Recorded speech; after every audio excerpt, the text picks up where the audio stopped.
What up, what up, what up? What's going on, guys? Your boy Jez. Welcome back to another Madden 25 online ranked match. And today we are using the Oakland Raiders going up against the Philadelphia Eagles. So, I say this all the damn time. I hate going up against the Eagles. They have so much firepower on offense. And when your defense is as bad as mine, it's not a good situation, you know? So, I struggle with this team a lot. I struggle with them. I struggle with the Patriots a lot, but I just generally don't do well against this team because it's really hard for me to try and key in on, you know, something specific. You know, they have so many weapons on offense, you know, and on top of when they're starting Vic, right there, don't test the user. He is so disrespectful, though. Somebody please give that gentleman a link to my channel. No, do not throw the ball my way as TP goes for the TD on the read option. First play of our offensive possession, putting us up 7-0. And that right there is always a beautiful thing to be able to get a turnover and turn those into points. So like I said, man, when they start Vic, that just puts another element that's tough to stop. There's a lot of things you got to worry about, you know, read options, wraps, and on top of that explosive running back right there, Shady McCoy, as well as Jackson and Macklin and Cooper. And man, the Eagles got such a dominant offense in Madden, and he did go for 2, which, you know, caught me off guard, and he was successful on it. So hopefully we can go on ahead and you know, score on offense here, you know, put the pressure back on him. Right here we go to a quick little makeshift, and we got D. Look at my man DMC, Darren McFadden right here. What? We just caught us on the ankles. So one thing I did, I was a little frustrated as we just ran right through them with Jennings. One thing I was like, okay, once I do score, I cannot get into his game. You know what I mean? I'm not going to go for 2. I'm going to kick my PAT, because if I go for 2 and if I don't get it, then he's winning the battle. You know, don't fall for it. You know, if he continues to go for 2, let him do it. You know, he's not going to take me out of my game plan.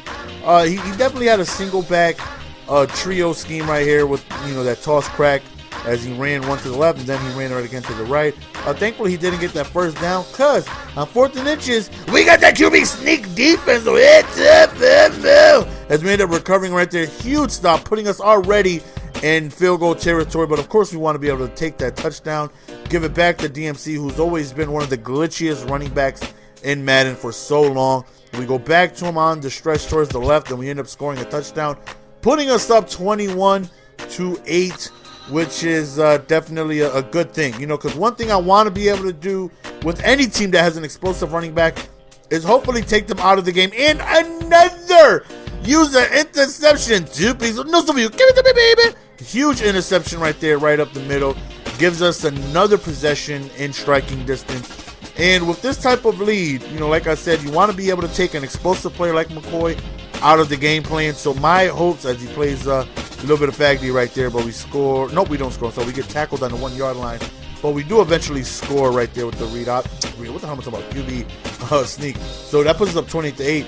So I'm hoping that, you know, maybe he'll forget about the run play, start passing the ball out, which still doesn't make it easier because they got so many amazing receivers on that team, you know. But if we could take Sean McCoy out of the game plan, that's, you know, a huge advantage for us. So, you know, as you see, his first couple of drives, he started running the ball. Now he's passing the ball, understanding that he needs to score and score quickly because I'm putting up points every time I touch the ball. Big pass right there, right up the middle. He does a good job of really avoiding contact. He catches the ball and he gets down immediately. If he feels like he's unable to gain extra yards, you know, he's not shy with getting down immediately and, you know, avoiding any type of big hits, injuries, fumbles, anything like that. So, right there, we tried to go for the strip to try and maybe knock the ball free for an incomplete pass, but unfortunately that did not happen. He did a very good job with Michael Vick running outside the pocket, extending the play, and it's very frustrating. This is what I mean. Like, it's such a good team, and when you throw Michael Vick in the mix, it just makes it more frustrating. Like, there's just so many things that he can do, and it's tough to really account for him. You know what I mean? Like, you got to worry about Vic, and then you start putting up you know, contains and QB spies and all this stuff, and that just takes extra people out of pass rushing or coverage And but that's what you got to try and do to stop somebody like Vic. Scores a touchdown right there, goes for 2, quick little hitch route right there in the slot, and he ends up going for 2, and he ends up succeeding. So now it's a 12-point game, and a little bit before halftime, a little bit, I'm sorry, 4 minutes before halftime, but right here, Ford ends up taking the kick return, bouncing it to the outside, and we end up scoring a touchdown on the kickoff return. So big, always huge when you can score points and not have your offense on the field. So we retaliate immediately, and I'm sure any type of confidence he had in himself and momentum was just, slowly going down after that, because that right there is definitely frustrating to give up a kick return. Steps up in the pocket, has the speed and range, but thankfully we're just close enough to go in and swat that down. 2nd and 10, Michael Vick steps up, goes over to his right, tries another streak, and because of the speed, I'm not pressing. I make sure I have my guys already deep and ready for those type of situations, because Macklin and Jackson are so fast. I got to make sure I have guys in position to be able to play the deep ball. So I'm definitely wary of that, and I'm definitely making sure my guys are far enough back to be careful for them streaks. But when you do that, you always have to make sure you got some type of underneath coverage as well. Some purples, some light blues, because things like that can happen. Out routes, comebacks. When you got your guys far back, it's easy to sit there and throw comebacks and out routes, because my guys are already 15 yards off of the ball. So I got to try and do a mixture of coverages to make sure I can try and prevent that, as well as trying to stop the deep ball. Right there, we forced an incomplete pass on 4th and 1. He decides to go for it, and I don't know if this was a designed run, but as soon as he hiked it, he ran to the outside immediately and picked up the first down. Right here, he rolls out again, and then he decides to go for a pass, and very, very, very, very frustrating, man, when you feel like the coverage is there, and he decides to buy himself more time, and he ends up finding somebody open after that, and I'm just like, man, what more can I do? He goes for 2 again, and those 3 extra points are slowly but surely getting himself back in the ball game. Instead of 21, he now has 24, which is basically like he just got a free field goal. So 35 to 24, and like I said, we've scored every time we've touched the ball. We've been very solid on offense, gotten a few defensive stops, but we made sure we turned those into points, and that's very important. When you're heavily offensive based like I am, whenever your defense is lucky enough to come up with some stops, you got to turn those into points. And when I have games where I don't turn those into points, it's a long game for me. So far, so good. We've been able to turn those into points. Whoop! Quick little whoop! And then another whoop! Nice little moves right there. Get ourselves in great position, already in field goal range with Janikowski. We already know that man has that thunder leg. So he's calling timeouts, trying to give himself maybe an opportunity to get the ball back with some seconds remaining.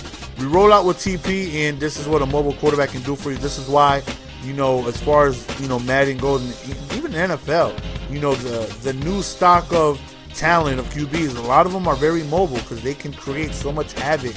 When things aren't available, they got their legs. 3rd and 13, we drop back. We go over towards the corner. We find a touchdown to Holmes, and we end up getting ourselves a touchdown right before halftime, leaving only 5 seconds remaining.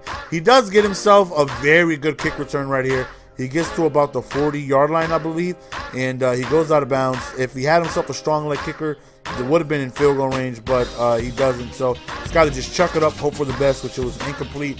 Coming out of halftime, I was pretty sure he seemed like the type, when people go for 2, they usually kick onsides as well. So we recover, and he ends up quitting after that. So that's the end of the game, guys. Hope you guys enjoyed. As always, man, I love each and every single one of you guys, man. Hopefully you guys enjoyed the content. We come through with the victory, and we played very, very well on offense. Just good enough defensively, even though we gave up 3 touchdowns, but just good enough to force some mistakes. But more importantly, our offense were able to capitalize on those mistakes, and that's what was the difference in the ball game. So we come away with the victory, and we won plus 13, so he definitely know what he's doing. And that's it, man. We're out. Peace. Give it to me, baby. Give it to me.